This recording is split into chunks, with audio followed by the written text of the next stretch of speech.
Salut les épicurieuses et les épicurieux. Vous connaissez ce sandwich? Évidemment, puisque chaque année nous en consommons environ 350 millions. Ça calme. Et ça cale aussi. Alors certains l'appellent le kebab, d'autres le sandwich grec. C'est ce qu'on va essayer de trancher aujourd'hui dans l'atelier. Et vite, avant que ça refroidisse.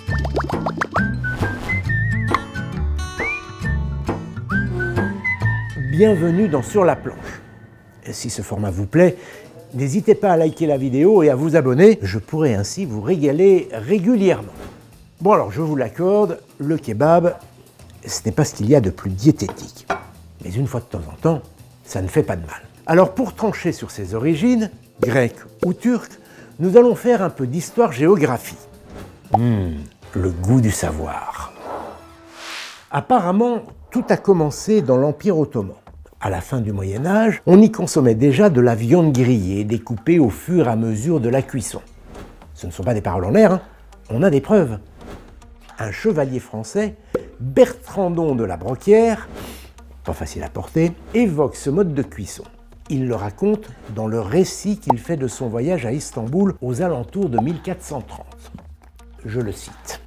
Attention, c'est du vieux François. « Me firent les Turcs mangier, char rosti ce soir, qui n'estoit point cuite à moitié à Bocop, et la tranchions en rostissant en la broche. » Heureusement, vous aviez la traduction.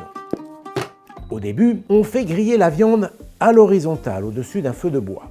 Mais progressivement, ce mode de cuisson passe de la campagne à la ville. Or, en ville, les rues sont étroites. Les broches horizontales sont peut-être devenues trop encombrantes dans les petites échoppes et les kebabiers auraient eu l'idée de les mettre à la verticale.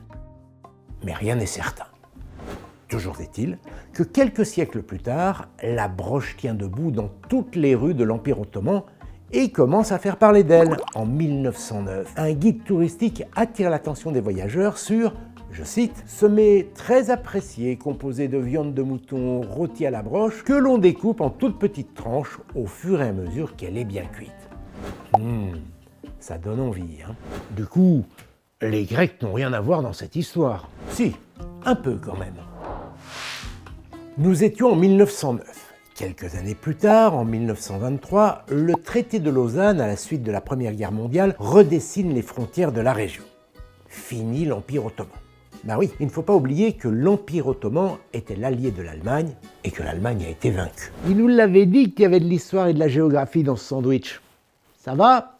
Vous digérez? Ce traité fixe les frontières de la nouvelle République de Turquie. Il organise aussi l'échange des populations. Les Turcs de confession musulmane vivant en Grèce doivent quitter le pays et s'installer en Turquie, alors que les Grecs chrétiens orthodoxes vivant en Turquie doivent faire le trajet inverse. Sauf que certains Grecs de Turquie choisissent une autre destination européenne, Paris ou Marseille par exemple. Ils y installent de petits commerces, des restaurants où l'on mange, devinez quoi, de la viande grillée sur une broche verticale. Puisqu'ils sont tenus par des Grecs, ces restaurants sont appelés gyros, ce qui en grec signifie tourner en référence à la broche.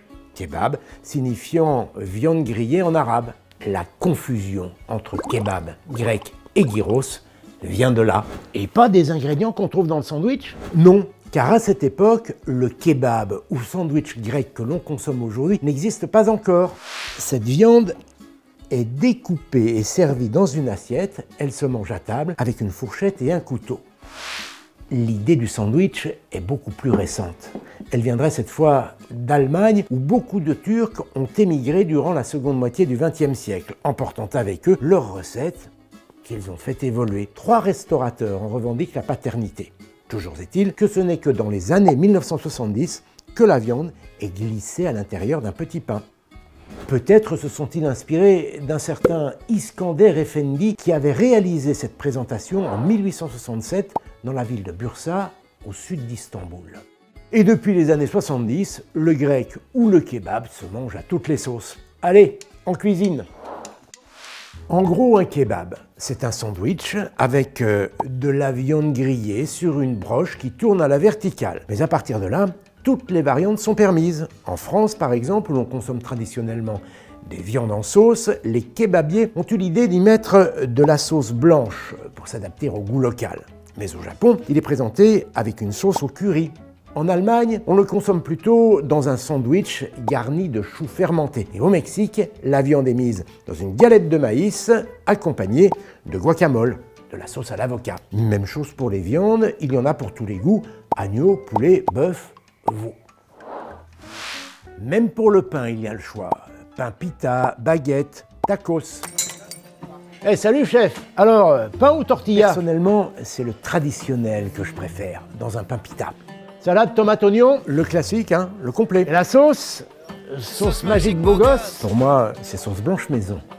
Et vous, quelle recette préférez-vous? Laissez-la moi en commentaire. Merci chef. Ça a l'air bon, hein?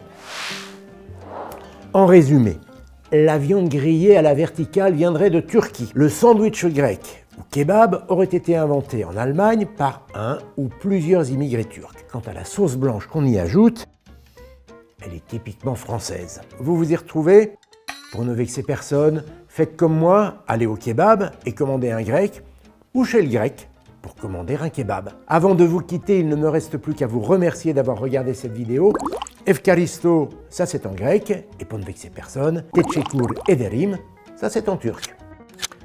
Pourquoi les chats n'aiment-ils pas l'eau? Pourquoi ronronnent-ils? Comment fonctionnent leurs yeux? Je réponds à toutes ces questions et à bien d'autres dans ce petit livre déjà mis, publié chez Nathan. Vous y trouverez également des expressions et un quiz autour des chats. Le lien est ici.